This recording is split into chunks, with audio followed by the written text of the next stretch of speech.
23ஆம் தேதி தேர்தல், வியாழக்கிழமை தேர்தல். ஆலிம் பெருமக்கள் ஏன் அரசியல் பேசுகிறார்கள்? இஸ்லாத்திற்கும் அரசியலுக்கும் என்ன சம்பந்தம் இருக்கிறது என்று அரசியல் எல்லாம் பேச வேண்டாம், நாம் ஒதுங்கியே நிற்கலாம், ஆகா இந்த பழம் புளிக்கும் என்றெல்லாம் தள்ளி நிற்காமல் சில விஷயங்களை சமுதாயத்திற்கு தெரியப்படுத்த வேண்டிய கடமையும் கடப்பாடும் நமக்கு உண்டு. குர்ஆனுடைய வசனங்கள் மார்க்க சட்டங்களை அதிகமாய் பேசுவதை விட பெரும் கொண்ட அரசியல் வரலாறுகளை அல்லாஹ் இறை வசனங்களாய் இறக்கி தந்தான். வாக்கு என்பது ஏதோ அரசியல், இது மார்க்கத்திற்கெல்லாம் அப்பாற்பட்டது என்று நினைக்க வேண்டாம். நீங்கள் செலுத்துகிற வாக்கின் மூலம் ஒட்டுமொத்தமாக அல்லாஹ்வை, ரசூலை, முஸ்லிம் சமுதாயத்தை எதிரானவர்களுக்கு சாதகமாக்கி நீங்கள் சொந்த சமுதாயத்தை குழி தோண்டி புதைக்க முற்படுகிறீர்கள் என்று பொருள். எனவே தெளிவா சொல்றோம், நான் ஓட்டு போடுறதே ஹராமுங்கிற லெவலில் இன்னைக்கு வரைக்கும் இருக்கிறேன். ஆனா இந்த எலெக்ஷன்ல ஓட்டு போட்டான முஸ்லிம்கள் ஏன்னா நம்முடைய வீட்டு பிள்ளைகள் சில பேர் விளையாட்டுத்தனமாக விசில் அடித்துக் கொண்டு இந்த அரசியலை பார்க்கின்றார்கள். ரொம்ப ஆபத்தான போக்கு, ரொம்ப ஆபத்தான போக்கு இது. புதிதாக கட்சி துவங்கி அரசியலுக்குள்ளே வந்திருக்கிற புதிய நடிகரின் மீது ஒரு பெரும் ஈர்ப்பை கொண்டு அவருக்காக பாடுபடுவதற்காக கணக்கில் இருக்கிறார்கள். சமூக ரீதியா வேற எந்த சமுதாயத்தையும் சொல்ல முடியல, முஸ்லிம் சமுதாயம் அந்த சிறத்தில் இருக்கு. அன்பானவர்களே, வாருங்கள். முதல் செய்தி, யாருக்கு வாக்களிக்க கூடாது என்பது. ஏன் இவர்களுக்கு வாக்களிக்க வேண்டும் என்று தெரிய வேண்டுமானால் இவர்களுக்கு ஏன் வாக்களிக்க கூடாது என்று நமக்கு தெரிந்திருக்க வேண்டும். யார் வரக்கூடாது என்பதை பொறுத்த வரைக்கும் முஸ்லீம்கள் என்ற வகையிலையும் நம்ம ஒரு முடிவெடுக்க வேண்டியிருக்கு. பொதுவாக தமிழ்நாட்டு மக்கள்ங்கிற வகையிலையும் யார் வரக்கூடாது ரெண்டு இருக்கு. தெளிவாகவே சொல்லிவிடலாம், மதவாதத்திற்கு வாக்களிக்க கூடாது. யார் வரக்கூடாதுன்னு சொன்னா அது குழந்தைகிட்ட கேட்டான்னு சொல்லிடுவாங்க, பிஜேபி வரக்கூடாது. அவன் வந்து அவன் பெரிய ஆபத்து, சமூகத்திற்கு கேடு, நாட்டுக்கு கேடு. அவன் கொண்டு வர்ற சட்டம் திட்டம் எல்லாமே நிச்சயமாய், சர்வ நிச்சயமாய் மதவாதத்திற்கு வாக்களிக்க முடியாது, வாக்களிக்க கூடாது. மதவாத சக்திகளுக்கு நாங்கள் போட மாட்டோம், அதில் உறுதியாக இருக்கிறோம். ஆனாலும் சில பேர் என்ன செய்யறாங்கன்னு கேட்டா, தமிழகத்தில் இன்றைக்கு ஒரு பிரபலமான திரைப்பட நடிகருக்கு பின்னாலே ஒரு பெரும் கூட்டம், குறிப்பாக இளைஞர் கூட்டம், அவருடைய நடிப்பால் ஈர்க்கப்பட்டு மதிமயங்கிய கூட்டம் பின்னாலே போய் கொண்டிருப்பதை பார்க்கிறோம். ஒரு தடவை போட்டு பார்ப்போமே, அவர் ரொம்ப நாளா மேடையில பேசிட்டு இருக்காரு, பாவம் கையை தூக்குறாரு, காலை தூக்குறாரு, ஒரு போட்டு பார்க்கலாமே, போட்டு பாருங்க. ஆனா ரிஸ்க் எடுக்க வேண்டிய நேரம் இது கிடையாது. சக்கராத்தில் இருக்கும்போது ஒரு மனிதன் விஷமா அல்லது வந்து பாலான்னு தெரியல, வெள்ள கலர் குடிச்சு பார்ப்போம்னு எடுக்க முடியாது. நல்லிணக்கத்தை விரும்பக்கூடிய ஊழல் இஸ்லாமியர்களுக்கு ஒரு தளத்தை ஏற்படுத்தி தரக்கூடியவர்களுக்கு அவர்களுடைய சின்ன சின்ன பிரச்சனைகளுக்கும் அவர்களுடைய ஊழல்களுக்கும் அதன் மேல் கொண்ட விருப்புகளுக்காக வேண்டி ஒரு புது தலைவரை, ஒரு இளம் தலைவரை, புதிதாக அரசியலுக்கு வந்திருக்கக்கூடியவர்களை நாங்கள் ஆதரிப்போம் என்று இளைஞர்கள் கையில் எடுத்தீர்கள் என்று சொன்னால் மிக எளிதாக மதவாதி சக்திகள் இந்த நாட்டை ஆட்சி செய்வதற்கு, வெற்றி பெறுவதற்கு அது காரணமாக அமையும் என்பதை நீங்கள் கவனத்தில் கொள்ள வேண்டும். 100% பெற்று நம்ம சொல்ல போறது இல்ல. அப்ப யாரும் இந்த களத்துல இல்லவும் இல்ல. யார் நிக்கிறா, யார் அப்படி சொல்ல முடியும்? யாருக்கு நம்ம அப்படி உத்தரவாதம் சொல்லல. ஆனாலும் இருக்கிறதுல பெற்றது அப்படி தேர்ந்தெடுக்க வேண்டிய பொறுப்பு நமக்கு இருக்குல்ல. வேண்டாம், வாக்களிக்க வேண்டாம் என்று அந்த நடிகரை நடுநிலையாளர்கள், அறிவுஜீவிகள், சமூக அக்கறை உள்ளவர்கள், கொஞ்சம் ஆழ்ந்து சிந்திப்பவர்கள், பொலிட்டிக்கல் இஷ்யூஸ்களை தொடர்ந்து கவனித்து வருபவர்கள், தூர நோக்கர்கள் எல்லாம் வாக்களிக்க வேணாம்னு சொல்றதுக்கு, அந்த வரிசையில நாமும் சொல்லுவதற்கு ரெண்டு மிக முக்கியமான காரணம். ஒரு காரணம், மாற்றமா இருக்காரு, பிஜேபி எதிர்க்கிறாருங்கிறீங்கல்ல, அந்த கணக்குல பாத்தீங்கன்னு சொன்னா அவருடைய எதிர்ப்பு வந்து ஈக்குவலா இல்ல, இவங்க இருக்கிற அளவுக்கு இல்ல. ஒண்ணுமே பேசாம, சப்தமே இல்லாமல், முதல்ல வெக்க, மானம், ரோஷம் இருந்தால் ஒரு நிலைப்பாட்டில் தனது கருத்தை தெரிவிக்க கூட வக்கற்ற நிலையில் திருப்பரங்குன்றம் குறித்து மௌனம் காத்தவர்கள் நிச்சயமாய் மதவாத சக்திகளின் அடிவருடிகள். வாக்களிக்க முடியாது. மக்களின் பிரச்சனைகள் எத்தனையோ பல பிரச்சனைகள், குறிப்பா முஸ்லிம் சமூகத்தின் பிரச்சனைகளை கூட அவர் கருத்து தெரிவிக்காமல் சென்ற நிகழ்வுகள் அதிகமா இருக்கு. அவருடைய பிரச்சனைக்கு அவர் கருத்து சொல்ல மாட்டேங்கிறார். எந்த அடிப்படையில் ஓட்டு போட முடியும்? இந்த அடிப்படையில் ஓட்டு போட முடியும். அடுத்தவர்கள் போடுகிற வாக்குகளுக்கும் ஒரு முஸ்லிம் போடுகிற வாக்குகளுக்கும் வித்தியாசம் இருக்கிறது. திருப்பரங்குன்றத்தினுடைய நேரத்தில் நிறைய வாய் திறந்து இதை கலவர பூமியா மாற்றுவதற்கான ஏற்பாடு என்று பேசினார்கள். குறைந்தபட்சம் எல்லாம் கொஞ்சம் அமைதியாயிருங்க அப்படின்னு சொல்றதுக்கு கூட வக்கில்லைன்னா அப்புறம் வேற என்ன தலைமை அது? அரசியல் முதிர்ச்சி அவரத்தில் இல்லை, மக்கள் பிரச்சனையை பற்றிய தெளிவு அவரத்தில் இல்லை, முஸ்லிம்களின் பிரச்சனை என்னவென்பதை அவருக்கு முழுமையாக தெரியவில்லை, அவருடைய பிரச்சனைக்கு அவர் குரல் கொடுக்கக்கூடிய துணிவை பெறவில்லை என்பதுதான் யதார்த்தமா இருக்கு. ஒரு சில முஸ்லிம் இளைஞர்கள் சினிமா மீது உள்ள பக்தினால் அங்கே போய் நின்றுட்டு இருக்காங்க ஒழிய, அந்த மாயை இருக்கிறதை ஒழிய முஸ்லிம்களின் ஆதரவு விஜய்க்கு இல்லை என்பதை இந்த நேரத்தில் தெளிவாக சொல்லிக் கொடுக்கிறோம். அவருடைய தனிப்பட்ட வாழ்க்கையை பேசுவதற்குண்டான உரிமை நமக்கு இல்லை, நாம் அதை பற்றி பேச போறதில்லை.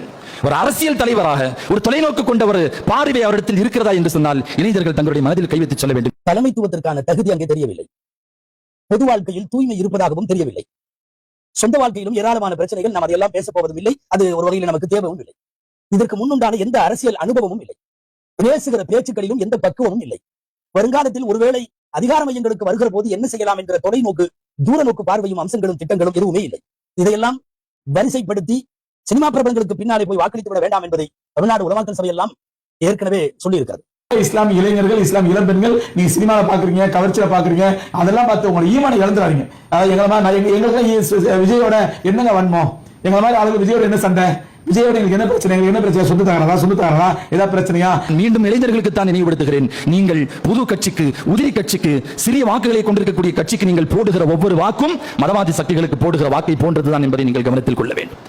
உதாரணம், ஒரு தொகுதி இருக்கு, ஒரு தொகுதியில வந்து திமுகவுக்கு 1000 பேர் இருக்கான், அதிமுகவுக்கு ஒரு 900 பேர் இருக்கான். இந்த திமுகவுல உள்ள ஒரு 200 பேர் விஜய்க்கு போட்டான்னு சொன்னா 900 ஓட்டு பெற்ற பிஜேபி ஜெயிச்சிடும். அப்படிதான் நம்ம சிந்திக்கணும். அதாவது ஒரு மாற்றம். விஜய்க்கு போடக்கூடிய ஓட்டு, ஆர்எஸ்எஸ்க்கு போடக்கூடிய ஓட்டு, விஜய்க்கு போடக்கூடிய ஓட்டு, பள்ளிவாசல்களை இடிப்பதற்கும் மதரசாக்களை தகர்ப்பதற்கும் போடக்கூடிய ஓட்டு, விஜய்க்கு போடக்கூடிய ஓட்டு உங்களுடைய ஈமானுக்கு வைக்கக்கூடிய கேட்டு. அதனால சொல்றேன், முஸ்லிம் இளைஞர்களே தயவு செஞ்சு கவர்ச்சியில மயங்கிறாங்க. எனவே இன்றை அதுவும் வரக்கூடிய இந்த இப்ப உள்ள தேர்தலை பொறுத்த வரைக்கும் நம்ம சமூக முடிவெடுக்கிறது பெரிய சிக்கலா ஒண்ணுமில்லை. கடந்த காலத்துல பெரும் சிக்கலான தேர்தல்களை சந்திச்சிருக்கிறோம். இப்போ ஓரளவிற்கு இருக்கிறத பெற்று இப்படிதான்ப்பா அப்படின்னு ஒரு பெரும்பான்மை சமூகமே முடிவெடுக்கிற அளவிற்கு கண்ணுக்கு முன்னாடி பளிச்சுன்னு தெரியுது சூழல்.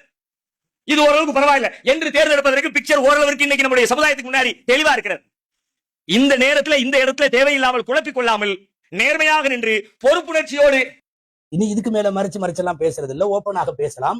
இந்த முறை சிறுபான்மை சமுதாயத்தினுடைய பெரும்பாலான அணியினர் அத்தனை பேரும் மதச்சார்பற்ற ஜனநாயக முற்போக்கு கூட்டணிக்கு, மதச்சார்பற்ற முற்போக்கு கூட்டணிக்கு ஆதரவு தெரிவிக்க வேண்டும் என்று பேசுவதற்கு பின்னாலும் இதே திருப்பரங்குன்றத்தை முதலில் சொல்ல வேண்டும். அன்பானவர்களே, தமிழகத்தை கலவர பூமியாக மாற்ற திட்டமிடப்பட்ட போது இங்கே ஆண்ட ஜனநாயக சக்திகள், அவர்களோடு இருந்தவர்கள் இந்த விஷயத்தை கையாண்ட விதமும் அணுகிய விதமும் தானாய் நம்மை அவர்களுக்கு நன்றி சொல்ல சொல்லி தூண்டுகிறது.